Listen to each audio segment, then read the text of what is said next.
All right, so look, what's some tips for anyone that's looking to start a podcast? Yeah. If you want to start a podcast, I feel like what you need to understand is that most podcasters quit between episodes 7 and 15.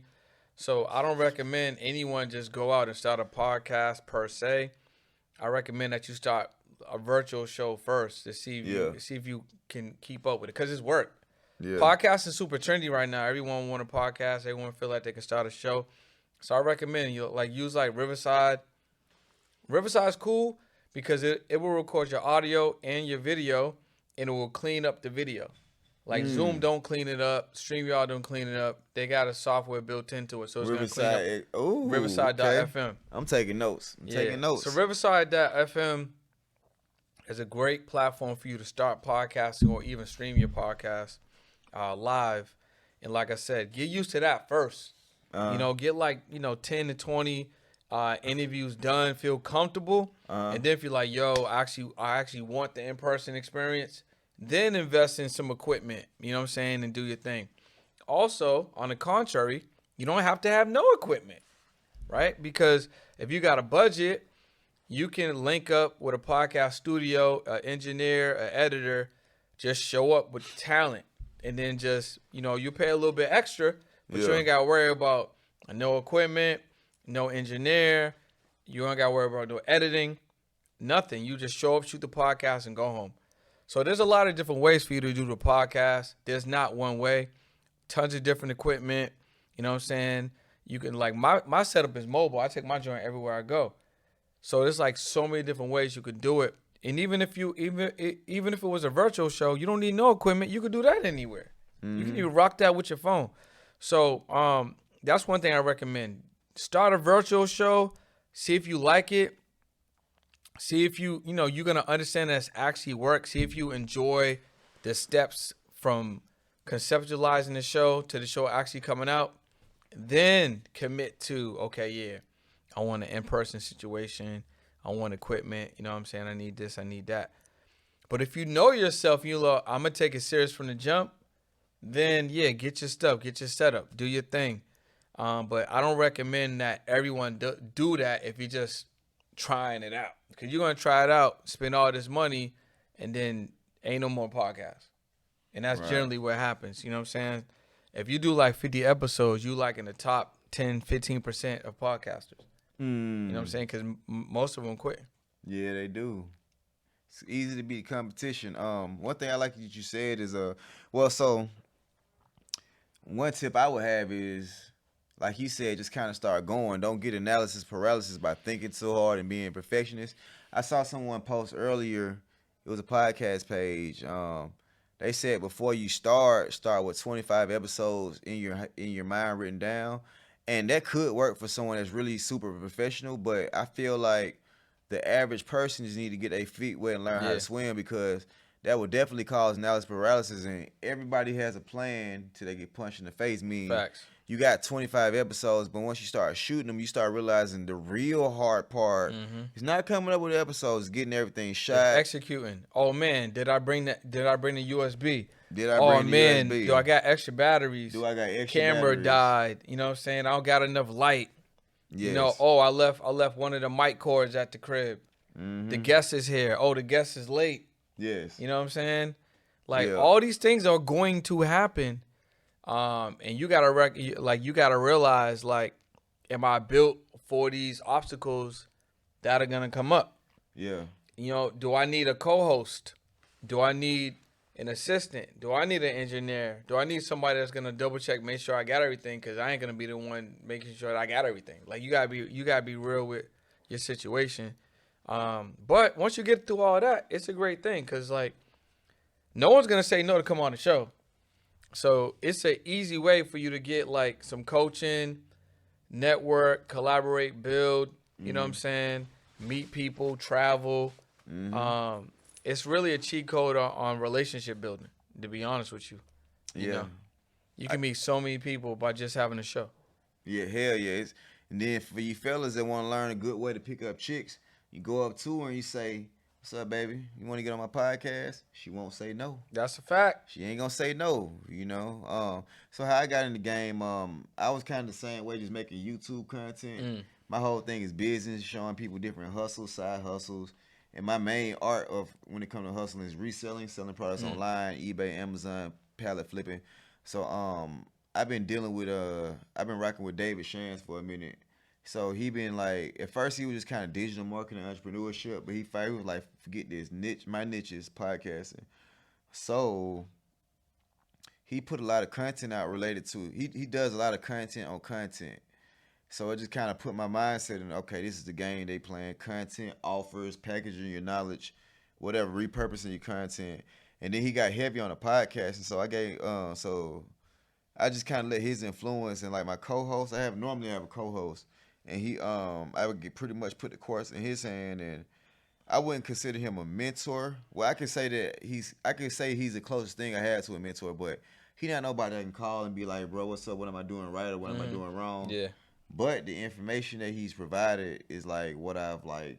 Implement it. Well, yeah, like what it helped me even distinguish the difference between just talking junk online versus what's considered a podcast. And then he has a lot of cool ways of how you money. Like he has like a lot of zooms where he talk about monetizing from like affiliate, like mainly affiliate marketing, sponsored ads, views, and stuff like that. But you know, it opened my mind up, and that's the reason why I'm glad that my business is focused on entrepreneurship because they spend money and Mm-hmm. they want to make money Yeah. versus just having cocktails and conversations with Jada Pinkett. You know what Mm-hmm. I'm saying? And she talking about her entanglement. Yeah. You know what I mean? Like most people, it seem like their only goal is to monetize our views, but it's like that's cool. But I'm glad I chose business because it's easy to monetize with business. Like I talk to a lot of people. Like right now, you just told me something about are you doing podcasts? You might have a podcast streaming service you're promoting. I'm not sure. I'm just saying. And matter of fact, you got to. All right. So what's the name of your business? So, Imperfect Action Media, one of our offers is the Pod Agency, Oh, which okay. yeah, which helps entrepreneurs and business owners get more exposure by leveraging podcast guesting. Okay. So y'all help monetize through guesting. So you help the guests get paid, and you help people find guests. We help guests get on these platforms so they can tell their story, let people know about how they help people, the services they provide, and grow their audiences so they can monetize and make more money. All right. So it's pretty much like a booking. It's like a booking services Specifically for specifically podcasts. pot. Yeah. That's dope. That's dope. So you finally able to use that English degree as you're communicating with your different guests and your I different mean, hosts. yeah. Yo, what's up? You got a podcast? Yeah, I got a client. Well, you know what I mean? Like, Yeah.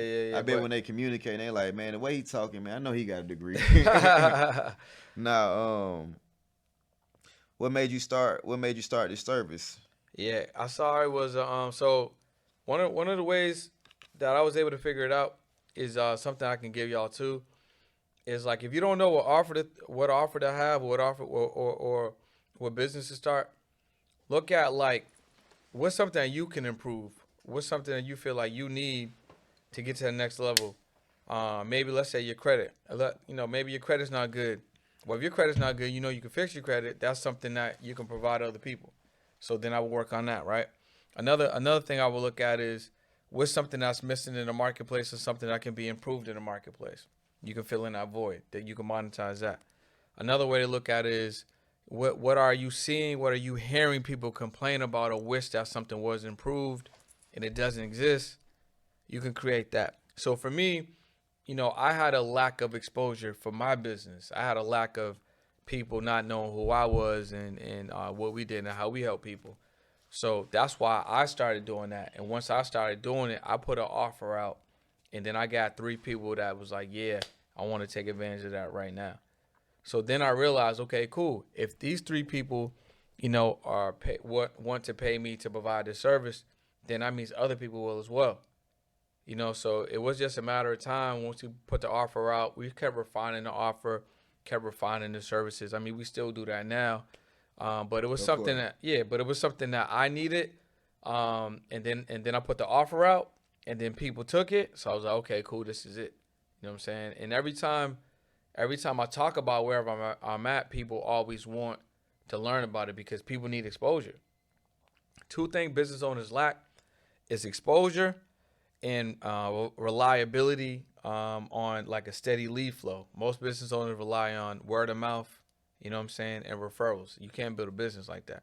But you can build a business on exposure and lead gen. right? So podcast guesting, that solves those problems, because if you have a good strategy, you get on these shows, more people are going to find out who you are, right? And you just have a call to action back to, how they can get into your ecosystem and build up that trust and eventually start working with you. That's what's up. What type of guests do you book, or like, all right, so how do I know that you have the guests for my platform? Like what type of guests do you book? Do you go out and find more guests? Is it like, are you just always constantly adding more guests to your network? Yeah, so we work primarily with the guests.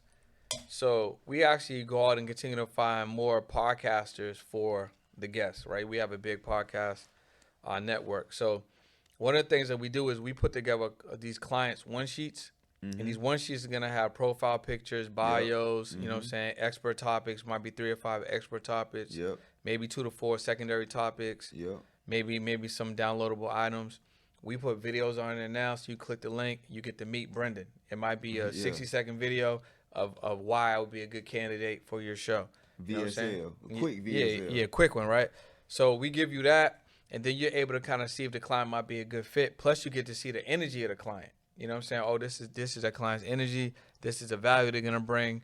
Oh yeah, I can see that they'll be a good fit to come on the show. So those one sheets are super valuable. So we use those to pitch to the podcasters to bring the guests on the show.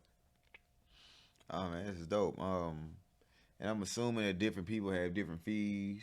You able to negotiate. I'm pretty sure. So you able to pretty much the relationships on your side. So you know a lot of people. Are you able to negotiate booking rates? All Or the time, man. So we look to do that. So our number one thing is, looking to obviously get earned media, so the client doesn't have to pay any yeah, yeah, additional. yeah. That's But then real. sometimes the show's just gonna have a fee. It is what it is. So then we just negotiate that down to as best we can. It's just like dating, bro. You know what I'm 100%. saying? Yeah. Some women you gotta take them out, take them on dates, Mhm. and some people go straight to back page, man. They just buy it out route, right? And wham bam, thank you, man. We just kind of like that with the PR too, like payola and all that type of Yeah, stuff. 100%. So it's a combination. I mean, some people, we have such a great relationship. I can make a call, I can get them on. They don't got to worry about the fee. Other people, we can negotiate the fee. And then other shows, it is what it is. Especially if it's a big platform. Like if it's an iHeart platform, they want their bread. You know what I'm saying? Like if they want to get on, let's say Angela Yee, Breakfast Club, you know what I'm saying? Something like that. I mean, the rate's the rate. You know what I'm saying? So, but as that guest builds their equity and builds their value in the marketplace, they can forgo that, And because negotiate, yeah, that exactly. value might be so high that they're gonna bring value to the platform. They want them to come on. You know what I'm saying? So as long as you continue to work on your personal brand, Yeah, and that's why you do these shows is important, because now people can find you and it shows your growth, right? And it shows your thought leadership. So as long as you continue working on that, there will be shows that will be like, yo, I need to get this person on. Like, I just need them on, regardless if they have a fee or not. mm. Damn, that's what's up, man.